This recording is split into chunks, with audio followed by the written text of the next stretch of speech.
ரேக்லா மற்றும் ஜல்லிக்கட்டு போட்டிகளுக்கான தடையை நீக்க வேண்டும் என ரேக்லா போட்டிகளில் பல்வேறு பரிசுகளை வென்ற வீரர் மத்திய மாநில அரசுகளுக்கு வேண்டுகோள் விடுத்துள்ளார். நெல்லை மாவட்டம் வள்ளியூர் அருகே புதியம்புத்தூரில் பரம்பரையாக ரேக்லா போட்டிகளில் பங்கு பெற்று பல்வேறு பரிசுகளை பெற்ற தங்கராசா மற்றும் சேசு ராஜாவுடன் நடத்தப்பட்ட கலந்துரையாடலை இப்போது பார்ப்போம். கடந்த 3 ஆண்டுகளாக மத்திய அரசும் உச்சநீதிமன்றமும் ஜல்லிக்கட்டு மற்றும் ரேக்லா போட்டிகளை தடை செய்துள்ளது. இதனால் தமிழகத்தில் பல்வேறு இடங்களில் மாணவர்கள் போராட்டங்கள் நடத்தி வருகின்றனர்.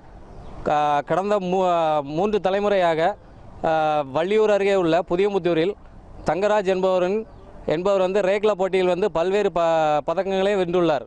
அவரிடம் நாம் அது பற்றி ஒரு தகவல்களை கேட்கலாம். ஐயா வணக்கம். இந்த ஜல்லிக்கட்டு மத்திய அரசும் மாநில அரசும் தடை பண்ணியிருக்காங்க. அதை பற்றி உங்களோட கருத்து என்னையா? கருத்து என்னன்னா, எங்களுக்கு அந்த கையை அந்த நிப்பாட்டி வச்சிருக்க காரணத்தினால எங்களுக்கு கையை கட்டி போட்டால் அவுத்துடலான் இருக்கோம். சில விஷயங்கள்ல இப்போ எங்களுக்கு கையை முடக்கி போட்ட மாதிரி இருக்குது. முடக்கி போட்ட காரணத்தினால எங்களுக்கு அது முடியாத காரணமாக இருக்குது. இது பல பள்ளிக்கூடத்துக்கு மாணவர்கள் எல்லாரும் இதை போராட்டங்கள் பண்ணியாங்க. அந்த போராட்டத்தின் நடுவில் எங்களுக்கு வந்தால் இது எங்களுக்கு ஒரு உயிர் கொடுத்து அதை காப்பாற்றக்கூடிய அளவில் ஒரு நல்ல விளையாட்டு அந்த விளையாட்டை எங்களுக்கு தந்தால் நல்லா இருக்கும். மாநில அரசு எல்லாமே எங்களுக்கு ஒத்துழைச்சி எங்களுக்கு இந்த விளையாட்டை தரக்கூடிய அளவில் இருந்தால் இந்த விளையாட்டு மீண்டும் நல்லா நல்ல மக்களுக்கு உற்சாகப்படுத்தக்கூடிய அளவில் இருக்கும். அந்த வழியில் இது ஒரு நல்ல விளையாட்டு. அழகான தட்டு வண்டிகள் நாங்கள் செஞ்சு வச்சுருக்கோம்.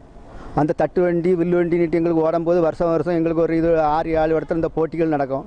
அந்த போட்டிகள் நடக்கும்போது மக்கள் நிறைய ஆர்வத்தோடு பார்க்கும்போது அந்த விளையாட்டு எங்களுக்கு ஒரு நல்ல இதாட்டு இருக்கும். மக்களும் அது டாக்டர்மார், பெரிய ஆஃபீஸுமார், கலெக்டர் எல்லாம் எங்களுக்கு நான் நிறைய பரிசு மெடலே வாங்கியிருக்கேன். டாக்டர்மார்கிட்டலாம் வாங்கியிருக்கேன். நிறைய பெரிய ஆஃபீஸுமார்கள்ட்ட அந்த மெடல் வாங்கியிருக்கேன். இந்த விளையாட்டு இருந்தால் எங்களுக்கு நல்ல மேலும் நல்லா இருக்கும். பிள்ளைகளுக்கும் சின்ன பிள்ளைகளுக்கும் அந்த விளையாட்டை பார்த்து இப்படி ஒரு விளையாட்டு இருக்கணும். இல்லாட்டி இந்த விளையாட்டு மறந்து போகும்.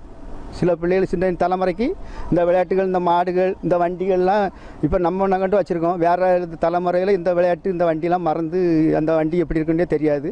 அப்படி உள்ள சூழ்நிலைகள் வர்றதுக்கு வாய்ப்பு இருக்குது. இந்த ரேக்லா போட்டி எவ்வளோ நாளாக நீங்கள் கலந்துட்டு பண்ணிகிட்டு இருக்கீங்க சார்? இந்த ரேக்லா எங்கள் தாத்தா பூட்டங்காலத்துலேருந்தே இருக்குது. எங்கள் தாத்தா பண்ணியிருந்தாங்க.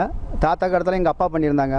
எங்கள் அப்பா பண்ணின கடத்தால நான் சின்ன பிள்ளையிலேருந்தே இதுக்கு எனக்கு ரொம்ப ஆர்வம் இருந்து.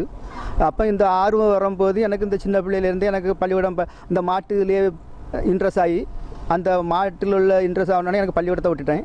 பள்ளிக்கூடத்தை விட்டோன்னா நிறைய சாதனைகள் பண்ணணும் அப்படின்னு வரும்போது இந்த மாட்டை வாங்கி வளர்த்து 2 லட்சம் 3 லட்ச ரூபா கொடுத்து அதுக்கு ஒரு நாளைக்கு நாங்கள் அதை எந்த வதையும் பண்ணது கிடையாது. பண்ணாமல் நாங்கள் அதுக்கு நல்ல பொருள்கள் கொடுத்து நல்ல ஆகாரம் கொடுத்து அதை பரிசு கொண்டு போனோம்னா ஒரு 3 மாதத்துக்கு முன்னே அதை நல்லா அதுக்குள்ளே பட்டம்லாம் கொடுப்போம்.